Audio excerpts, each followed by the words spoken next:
आपके घर में पूजा रोज होती है, लेकिन फिर भी मन अशांत रहता है। क्या आपको लगता है कि घर में सकारात्मक माहौल नहीं बन पा रहा? तो हो सकता है वजह आपकी श्रद्धा नहीं बल्कि पूजा घर की व्यवस्था से जुड़ी कुछ सामान्य गलतियां हैं। आज की इस वीडियो में हम जानेंगे कि परंपरागत वास्तु मान्यताओं के अनुसार पूजा घर कैसा होना चाहिए और किन बातों का ध्यान रखना चाहिए। वीडियो अंत तक जरूर देखिए। दोस्तों, हमारे भारतीय घरों में पूजा घर केवल एक कोना नहीं होता, बल्कि वह स्थान होता है जहां परिवार अपनी आस्था, श्रद्धा और मन की शांति के लिए भगवान का स्मरण करता है। बहुत से लोग मानते हैं कि पूजा का स्थान साफ, व्यवस्थित और श्रद्धा से भरा होता है, तो घर का वातावरण भी अधिक शांत और सकारात्मक महसूस होता है। लेकिन आजकल की भागदौड़ भरी जिंदगी में अक्सर अनजाने में ऐसी छोटी छोटी बातें नजरअंदाज कर देते हैं, जिनका ध्यान हमारी परंपराओं में रखने की सलाह दी जाती है। कहीं पूजा घर में अनावश्यक सामान जमा हो जाता है, कहीं टूटी हुई पूजा सामग्री रखी जाती है, तो कहीं पूजा का स्थान साफ नहीं रखा जाता।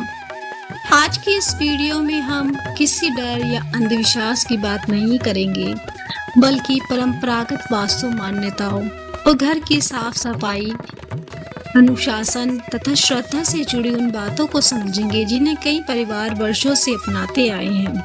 तो आइए सबसे पहले जानते हैं कि पूजा घर के किस दिशा में रखना शुभ माना जाता है, और यदि वह दिशा संभव ना हो तो किन बातों का ध्यान रखा जा सकता है।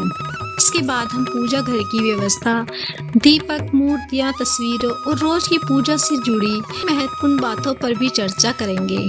इसलिए इस वीडियो को अंत तक जरूर देखिए, क्योंकि आखिर में मैं आपको एक छोटी सी आदत भी बताऊंगी जिसे बहुत से लोग अपनी दैनिक पूजा का हिस्सा मानते हैं।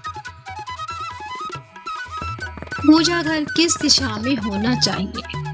दोस्तों, जब भी पूजा घर की बात होती है तो सबसे पहला सवाल यही आता है कि पूजा घर किस दिशा में होना चाहिए।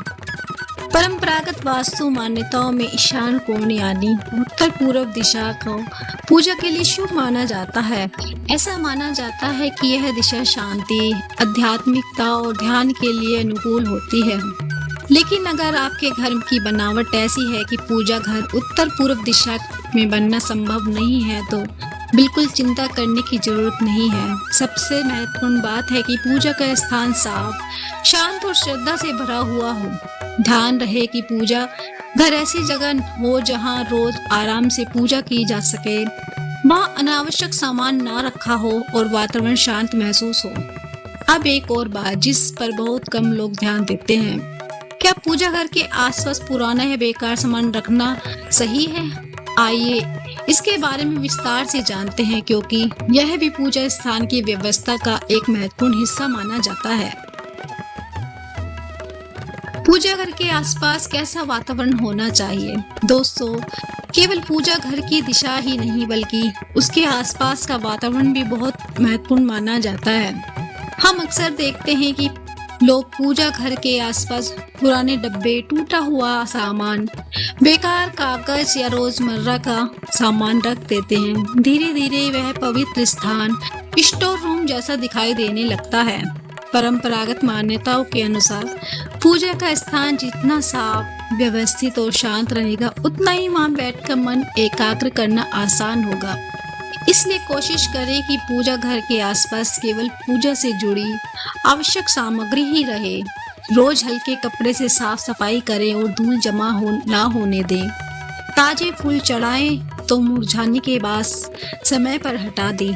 दीपक या अगरबत्ती की राख भी नियमित रूप से साफ करें। याद रखें, भगवान को सबसे अधिक प्रिय साफ मन और स्वच्छ स्थान माना गया है। इसलिए भव्य सजावट से ज्यादा महत्वपूर्ण स्वच्छता, श्रद्धा और सादगी का है। अब सवाल यह है, क्या पूजा घर में किसी भी भगवान की कितनी भी मूर्तियां और तस्वीर रखनी चाहिए? बहुत से लोग इस बात को लेकर उलझन में रहते हैं। आइए हम जानते हैं पूजा घर में मूर्तियां और तस्वीर कैसे रखें। अब बात करते हैं उस विषय की जिसे लेकर सबसे ज्यादा सवाल पूछे जाते हैं। पूजा घर में भगवान की मूर्तियां और तस्वीरें कैसे रखनी चाहिए।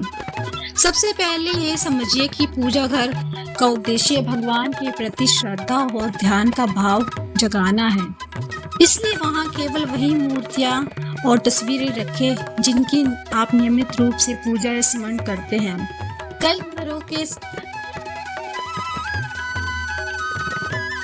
कई घरों में समय के साथ इतनी सारी तस्वीरें और मूर्तियां इकट्ठी हो जाती हैं कि पूजा घर में जगह ही नहीं बचती। ऐसे में पूजा करना भी कठिन हो जाता है। इसलिए पूजा घर को सरल, व्यवस्थित और साफ रखने की कोशिश करें। यदि कोई मूर्ति या तस्वीर टूट गई हो तो बहुत पुरानी हो, उपयोग योग्य ना रहे तो उसका सम्मान पूर्वक उचित विसर्जन या परंपरा के अनुसार सम्मानजनक स्थान पर रखने की सलाह दी जाती है। उसे अनादर के साथ इधर उधर नहीं रखनी चाहिए।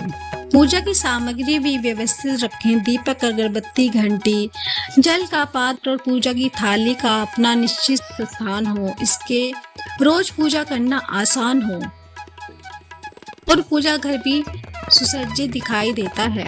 सबसे महत्वपूर्ण बात यह है कि पूजा करते समय आपका मन शांत और भगवान में लगा हो। केवल सजावट ही नहीं बल्कि श्रद्धा, प्रेम और नियमित पूजा से पूजा घर का महत्व बढ़ता है। लेकिन अब एक और सवाल, क्या पूजा घर में दीपक जलाने का भी कोई सही समय तरीका है? पूजा घर में दीपक कैसे और कब जलाना चाहिए? दोस्तों, भारतीय परंपरा में दीपक केवल एक लौ नहीं बल्कि प्रकाश, ज्ञान और सकारात्मकता का प्रतीक माना जाता है। बहुत से परिवार सुबह और शाम पूजा के समय दीपक जलाते हैं। ऐसा माना जाता है कि दीपक जलाने से पूजा का वातावरण शांत और एकाग्रता के अनुकूल बनता है। यदि संभव हो तो रोज एक निश्चित समय पर पूजा करें।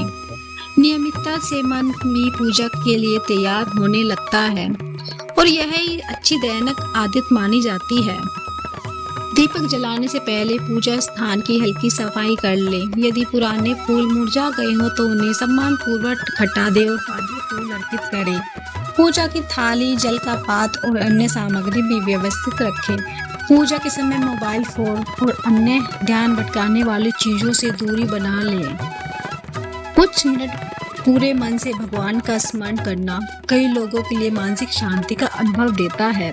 लेकिन केवल दीपक जलाना ही पर्याप्त नहीं, एक ऐसी आदत भी है जिसे बहुत से परिवार अपनी दैनिक पूजा का महत्वपूर्ण हिस्सा मानते हैं। वह आदत है पूजा के बाद भगवान के प्रति कृतज्ञता व्यक्त करना। आइए अब जानते हैं कि पूजा के बाद धन्यवाद देना इतना महत्वपूर्ण क्यों माना जाता है। पूजा के बाद क्या करें? यह छोटी सी आदत बड़ा बदलाव ला सकती है। दोस्तों, पूजा केवल दीपक जलाने का, फूल चढ़ाने का नाम नहीं है। पूजा का सबसे सुंदर भाव तब शुरू होता है जब हम भगवान के सामने कुछ पल शांत होकर बैठते हैं।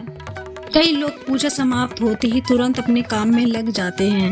यदि संभव हो तो पूजा के बाद 1 या 2 मिनट आंख बंद करके भगवान का धन्यवाद करें। मन ही मन कहें, हे प्रभु, आपने मुझे एक नया दिन दिया, परिवार दिया, भोजन दिया और जीवन में आगे बढ़ने का अवसर दिया। मुझे सही मार्ग पर चलने की बुद्धि और शक्ति दीजिए। ऐसी कृतज्ञता की आदत से मन में संतोष और सकारात्मक सोच विकसित होती है। बहुत से लोग इसे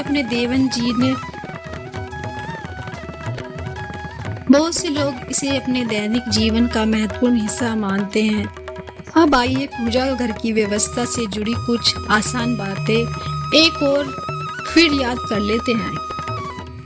अब आइए पूजा घर की व्यवस्था से जुड़ी कुछ आसान बातें एक बार फिर से याद कर लेते हैं। पूजा घर को हमेशा साफ और व्यवस्थित रखें। पूजा के स्थान पर केवल अनावश्यक पूजा सामग्री रखें। टूटी या क्षतिग्रस्त पूजा सामग्री का सम्मान पूर्वक उचित प्रबंध करें। नियमित समय पर श्रद्धा और एकाग्रता के साथ पूजा करें। पूजा के बाद कुछ पल भगवान का धन्यवाद अवश्य करें।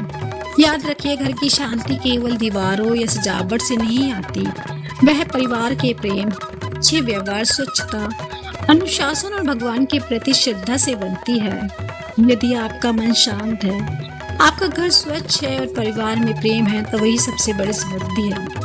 अगर आपको आज की यह जानकारी पसंद आई हो तो वीडियो को लाइक करें, अपने परिवार और दोस्तों के साथ शेयर करें और शुभ ग्रह वास्तु चैनल को सब्सक्राइब करना ना भूलें। आप सभी के घर में सुख शांति, प्रेम और सकारात्मक ऊर्जा बनी रहे। हर हर महादेव। जय श्री राम। ओम शांति।